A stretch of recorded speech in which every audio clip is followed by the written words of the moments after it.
Hello friends, मैं पूनम राणा आप सबों का स्वागत करती हूँ आपके अपने YouTube channel JPSC with Poonam में। फ्रेंड्स, इस वीडियो में हम लोग मध्यकालीन भारत के इतिहास का एक चैप्टर हमने लिया है। इसमें हम लोग बलबन का राजत्व सिद्धांत के बारे में आज हम लोग विस्तार से जानेंगे।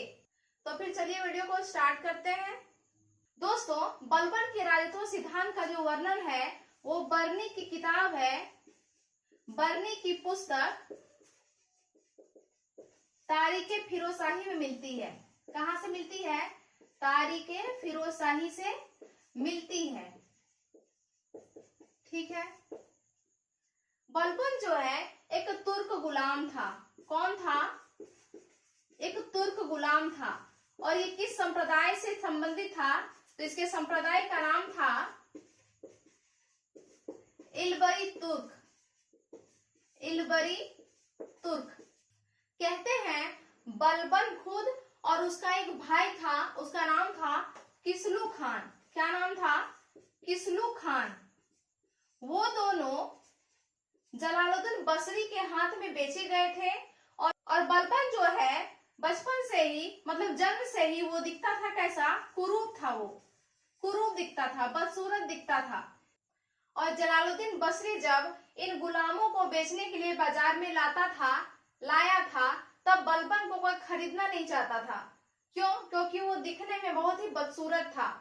उन दिनों गुलामों की खरीद बिक्री एक वस्तु के समान हुआ करती थी। गुलामों की कोई वैल्यू ही नहीं हुआ करती थी। जैसे हमने अलाउद्दीन खिलजी वाले चैप्टर में किया था कि मवेशी और गुलाम दोनों एक ही बाजार में बेचे जाते थे, तो वहां से आप अंदाजा लगा सकते हैं कि गुलामों की स्थिति क्या रही होगी, जो उनको मात्र एक वस्तु तुल्य समझा जाता था और एक वस्तु के समान ही खरीद बिक्री उनकी की जाती थी।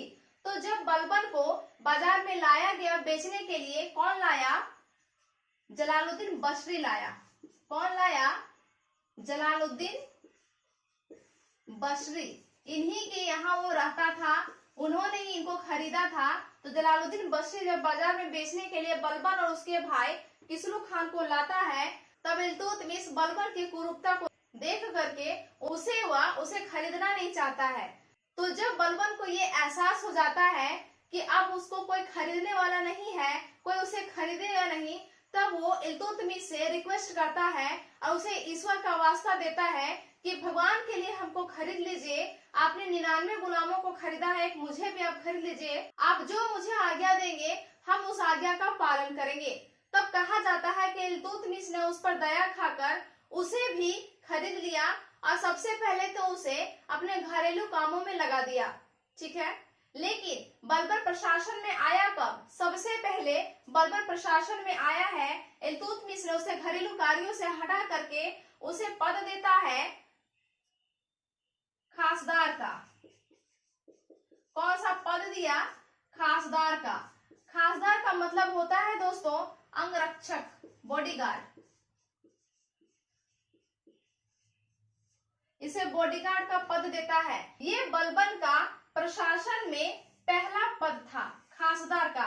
अभी हम लोग देख रहे हैं खासदार के पद पे है। सन 1236 ईस्वी की बात हो रही है, जब इल्तुतमिश के टाइम में था। इल्तुतमिश के टाइम में 1266 आते आते महज 30 वर्षों के अंदर हम देखेंगे कैसे ये खासदार के पद से एक सुल्तान तक का सफर ये तय कर लेता है। एक बात आपको पता होगी दोस्तों कि इल्तुतमिश भी स्वयं गुलाम था और इसे गुलामों का गुलाम कहा जाता है। इल्तुतमिश को भी बाजार में इसलिए बेचा गया था क्योंकि वो दिखने में बहुत ही सुंदर था, वो हैंडसम था दिखने में।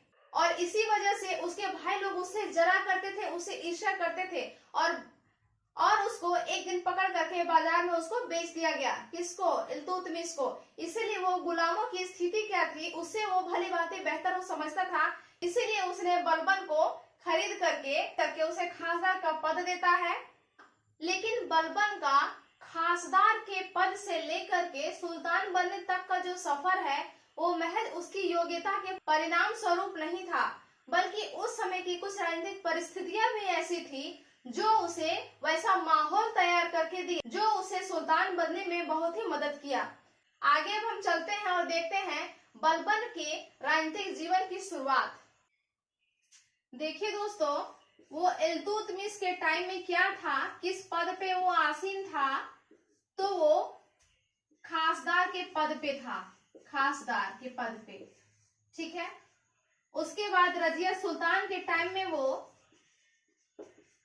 किस पद पे था, अमीर शिकार के पद पे आसीन था। और रजिया सुल्तान के बाद बहराम शाह गद्दी पे बैठता है, उसके टाइम में वो अमीर आखुर के पद पे होता है, अमीर ए आखुर के पद पे वो होता है। ठीक है।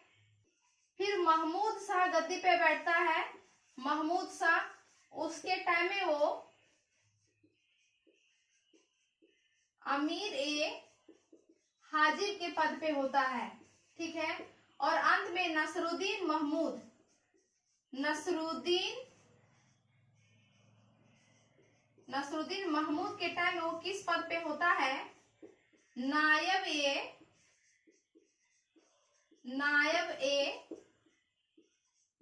मामलिकात।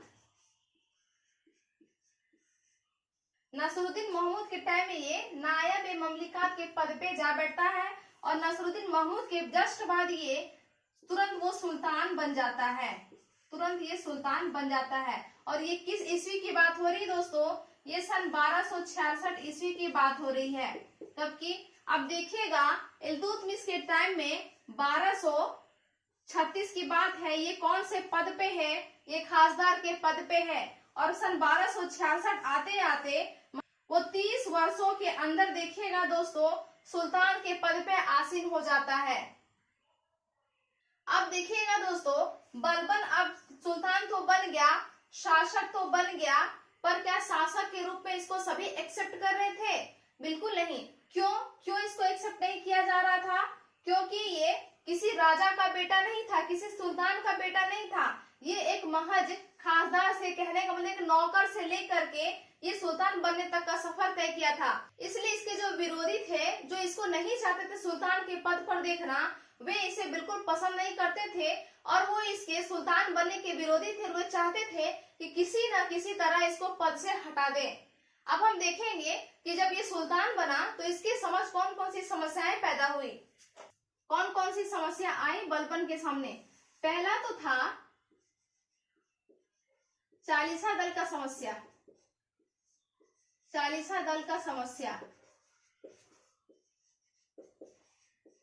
दोस्तों आपको एक बात पता होगी, ये चालीसा दल का गठन करने वाला सुल्तान कौन था? चालीसा दल का गठन क्या था? इल्तुतमिश ने, इल्तुतमिश ने। ये चालीसा दल क्या होता था दोस्तों? तो ये 40 सरदारों का शक्तिशाली गुट हुआ करता था, जो प्रशासन में सुल्तान के बहुत ही करीबी हुआ करते थे, और वे प्रशासन में उसकी हर तरह से मदद किया करते थे। ठीक है। और कभी न कभी ये बलबन जो है, ये तुर्काने चहलगामी या फिर चालीसा दल का सदस्य हुआ करता था। इसलिए जो चालीसा दल के सदस्य थे, वे उसे सुल्तान के रूप में देखना बिल्कुल पसंद नहीं करते थे, कि वे जानते थे कि तो हमारे बीच का व्यक्ति है और वो आज हमसे बेहतर स्थिति में है, हम कहाँ सरदारों के गुट तक सीमित रह गए, ये कहाँ सुल्तान बन गया। तो ये बात उनसे बिल्कुल बर्दाश्त नहीं हो रही थी। और इसका एक भाई था, उसका नाम था शेर खान। क्या नाम था दोस्तों? शेर खान। जो बलबन का भाई था, वो भी इस षड्यंत्र में शामिल था, और वो चाहता था कि बलबन को किसी तरह से हत्या करके, किसी तरह से उसको मार करके वो स्वयं सुल्तान बन जाए। और सुल्तान बनने में इसमें हेल्प कौन कर रहा था? ये चालीसा दल कर रहा था। बलबन को जब ये बात पता चली, तब उसने शेर खान को जहर दिलवाकर मार दिया, जहर दिलवाकर मार दिया। ठीक है। और एक एक करके इस चालीसा दल के जो सरदार हैं, उनका इन्होंने सफाया कर दिया टोटली। ठीक है। इससे क्या हुआ, ये जो इनके समझ जो सबसे बड़ी समस्या थी, जो इनको जो इनको शासक के रूप में एक्सेप्ट नहीं कर रहे थे, उनका समस्या का समाधान हो गया। अब हम देखते हैं दोस्तों कि बलबन को कौन कौन सी उपाधि मिली हुई थी। बलबन के बचपन का नाम था बहाउद्दीन। क्या नाम था? बहाउद्दीन। ठीक है। फिर इसका नाम आपको मिलेगा उलुग खान, इसी का नाम है उलुग खान। ठीक है। फिर आपको इसका नाम मिलेगा नियामते खुदाई, नियामते खुदाई बलबन का ही उपनाम था। ठीक है, फिर इसका नाम मिलता है जिल्ले इलाही। जिल्ले इलाही इसका मतलब होता है ईश्वर की प्रतिछाया, और नियामते खुदाई का मतलब होता है ईश्वर का प्रतिनिधि। ये सब जो है बलबन के उपाधियां हैं, ये सब जो है बलबन के नाम है, बलबन की उपाधियां हैं। दोस्तों, बलबन ने चालीसा दल का निदान करने के लिए, चालीसा दल का दमन करने के लिए और अपने पद को गरिमामय और स्थायित्व प्रदान करने के लिए राजत्व सिद्धांत का प्रतिपादन किया था। अब हम लोग इसका मेन टॉपिक को देखेंगे कि बलबन का राजत्व सिद्धांत क्या क्या था।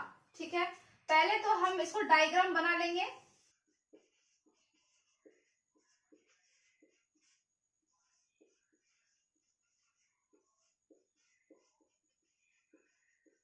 सिद्धांत, ठीक है, इसमें आपको पॉइंट वाइज यहाँ पे हाईलाइट कर देना है, जो जो आपको पॉइंट देना है।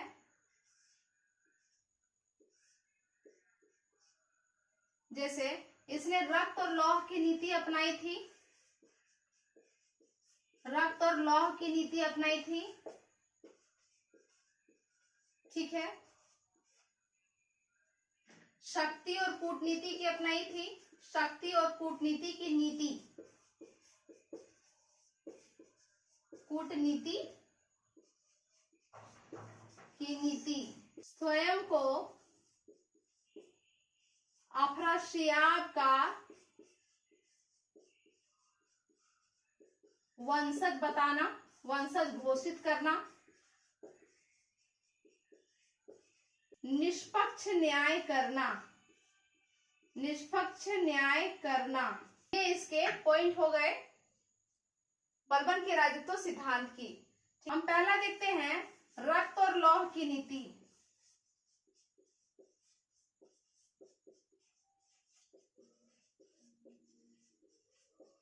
क्या था ये रक्त और लौह की नीति? दोस्तों, बर्नी कहता है कि बलबन जो है अपने विद्रोहियों को कभी भी बख्शता नहीं था, कभी भी उन्हें माफ नहीं करता था, बल्कि उन्हें कड़ी से कड़ी सजा देता था, ताकि वो लोगों को बता सके और भविष्य में अगर तुम भी हमारे साथ किसी तरह की अगर गद्दारी करोगे तो तुम्हारा भी यही हाल होगा। इसीलिए वो अपने विद्रोहियों को कड़ी से कड़ी सजा दिया करता था। क्योंकि हम यहाँ उदाहरण भी दे सकते हैं दोस्तों, और कैसे उसने एक एक करके, कैसे उसने अपने भाई को मरवाया और कैसे करके उन्होंने एक एक करके चालीसा दल को समाप्त कर दिया। और सबसे भयानक विद्रोह तो आपको ये बंगाल में देखने को मिलेगा कि बंगाल का जो शासक था तुगरिल खान, वो अपने आप को स्वतंत्र घोषित कर देता है, स्वयं को बंगाल का सूबेदार घोषित कर देता है। जब बलबन को ये बात पता चलती है तो फिर उसने अपने सहयोगियों को उसके विद्रोह को दबाने के लिए भेजता है, तुगरिल खान के विद्रोह को। लेकिन तुगरिल खान के विद्रोह को वो दबा नहीं पाता है और वापस वो राजमहल लौट के आता है कि बलबन इतना गुस्सा हुआ, इतना क्रुद्ध हुआ कि उसने पहली बार राजमहल से वो अपने भव्य सेना के साथ बाहर निकला और वो बंगाल गया। किस विद्रोह को दबाने के लिए? किसके विद्रोह को दबाने के लिए?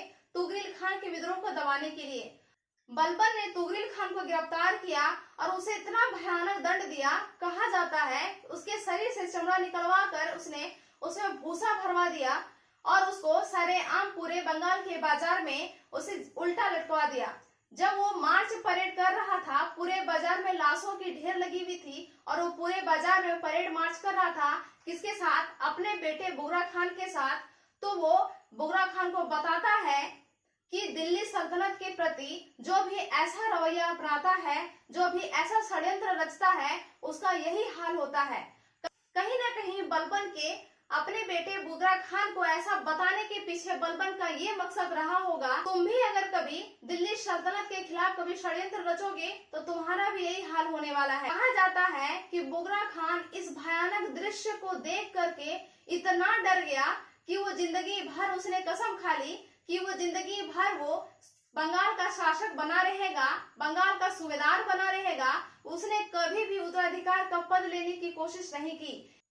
जब तुगरिल खान का विद्रोह हो गया सन 1279 ईस्वी में, और इतनी भयानक दृश्य को देख करके बुगरा खान कसम खाता है कि वो जिंदगी भर वो बंगाल का सूबेदार बना रहेगा, लेकिन वो कभी कभी शासक नहीं बनेगा। यही वजह है कि आप देखेंगे बलबन के मरने के बाद उत्तराधिकार के नियम के अनुसार बुगरा खान को राजा बनना था, बुगरा खान को सुल्तान बनना था, लेकिन उसके बाद बुगरा खान का बेटा कैकोबाद राजा बनता है, ना कि बुगरा खान बनता है। क्योंकि जब उसने इतने भयानक दृश्य को देखा, उसी समय उसने डिसाइड कर लिया कि मुझे अब शासक बनना ही नहीं है। और दोस्तों, बलबन के राजत्व सिद्धांत की एक और खास बात क्या थी? सबसे खास बात ये थी बलबन के राजत्व सिद्धांत की कि इनका जो राजत्व सिद्धांत है वो साम्राज्यवाद की नीति पर आधारित नहीं थी, साम्राज्यवाद की नीति पर आधारित नहीं थी, बल्कि साम्राज्यवाद के संरक्षण पर आधारित थी। वो अपने साम्राज्य को मंगोल आक्रमण से बचाना चाहता था। बलबन अगर चाहता तो वो कई क्षेत्रों को अपनी कुशलता के बल पर वो जीत सकता था, दिल्ली सल्तनत में मिला सकता था, पर उसने ऐसा कुछ नहीं किया। ना उसने एक भी क्षेत्र किसी का अपने साम्राज्य में मिलाया और ना ही 1 इंच अपने क्षेत्र का, दिल्ली सल्तनत का 1 इंच भी किसी दूसरे के साम्राज्य में जाने दिया। अब हम दूसरे पॉइंट पे आते हैं, शक्ति और कूटनीति की नीति। दोस्तों, जितने भी आक्रमण हुआ करते थे उस जमाने में, वो अक्सर हमने देखा कि उत्तर पश्चिम वाला एरिया से हुआ करते थे। यहां से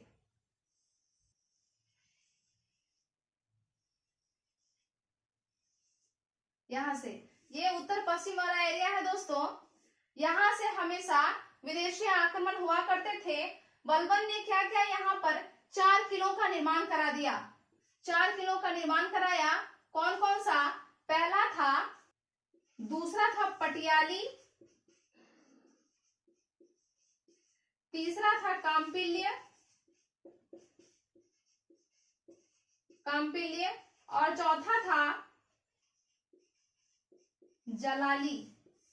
इसने 4 किलों का निर्माण करा दिया इस जगह पर ताकि विदेशी आक्रमण ना हो सके, क्योंकि अक्सर विदेशी आक्रमण जो हुआ करते थे ये यहीं से एंट्री करते थे और यहाँ से ही भारत घुस जाते थे। तो इन्होंने यहाँ पे 4 किलों का निर्माण कराया। भोजपुर में भोजपुर, पटियाली, काम्पिल्य और जलाली। ठीक है, कहा जाता है कि इसका बड़ा बेटा जो था मंगोलों के आक्रमण के विद्रोह को दबाते समय वो मारा गया था। ठीक इसी तरह इल्तुतमिश का बड़ा बेटा भी मंगोल आक्रमण को दबाने में वो मारा गया था। अब हम तीसरा पॉइंट को देखते हैं, स्वयं को अफरासियाब का वंशज घोषित करना। बलबन स्वयं को अफरासियाब का वंशज घोषित करना चाहता था। अफरासियाब जो थे वो ईरान के सम्राट थे, उच्च कुल के सम्राट थे। ये अफरासियाब जो थे ईरान के उच्च कुल के सम्राट थे। और बलबन जो है हमेशा स्वयं को इनसे तुलना करता था। बलबन जो है स्वयं को ऊंचा प्रदर्शित करने के लिए हमेशा ये इनका वंशज स्वयं को बताया करता था और कहीं ना कहीं ये सबको बताना चाहता था कि मैं जो हूँ उच्च कुल का हूँ और मैं आप सबसे असामान्य हूँ, मैं आप लोगों जैसा नहीं हूँ, आपसे मैं श्रेष्ठ हूँ। मैं छोटे मोटे खानदान से बिलोंग करने वाला नहीं हूँ। ठीक है, आगे चलकर बलबन ने स्वयं को नियामते खुदाई घोषित कर देता है। नियामते खुदाई बताता है वो स्वयं को। इसका मतलब क्या होता है दोस्तों? नियामते खुदाई का मतलब होता है ईश्वर का प्रतिनिधि, ईश्वर का प्रतिनिधि। दूसरा इन्होंने खुद को घोषित किया था जिल्ले इलाही। जिल्ले इलाही, जिल्ले इलाही का मतलब होता है ईश्वर की प्रतिछाया। इतनी उपाधि वो धारण करने के पीछे बलबन कहीं ना कहीं स्वयं को दूसरों से श्रेष्ठ बताना चाहता था और कहना चाहता था कि मैं आप लोगों जैसा सामान्य नहीं हूँ। बलबन ने कहीं ना कहीं अपने पद को स्थायित्व और गरिमा में बनाने के लिए धर्म का सहारा लिया और स्वयं को दूसरों से अलग बताया। सिजदा और पाबोस की प्रथा का जन्म। सिजदा और पायबोस की प्रथा, दोस्तों बलबन ने सिजदा और पायबोस की प्रथा शुरू की थी। सिजदा का मतलब होता है झुककर सुल्तान को प्रणाम करना, झुककर सुल्तान को प्रणाम करना, अभिवादन करना। और पायबोस का मतलब होता है सुल्तान के पैरों को चूमना, सुल्तान के पैरों को चूमना।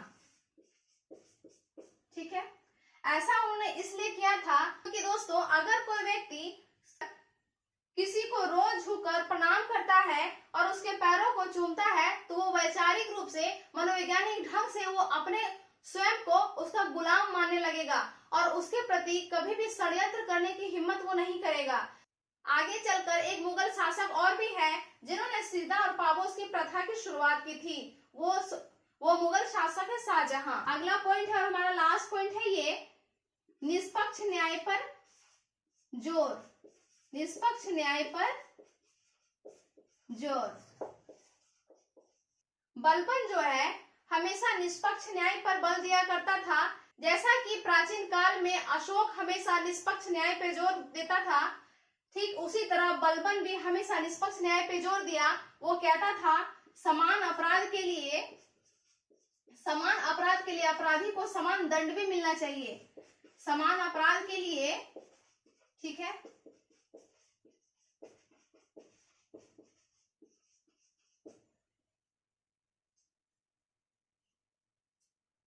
और अपनी इस नीति की वजह से बलबन जनता में बहुत ही लोकप्रिय था। जनता उसे बहुत पसंद करते थे।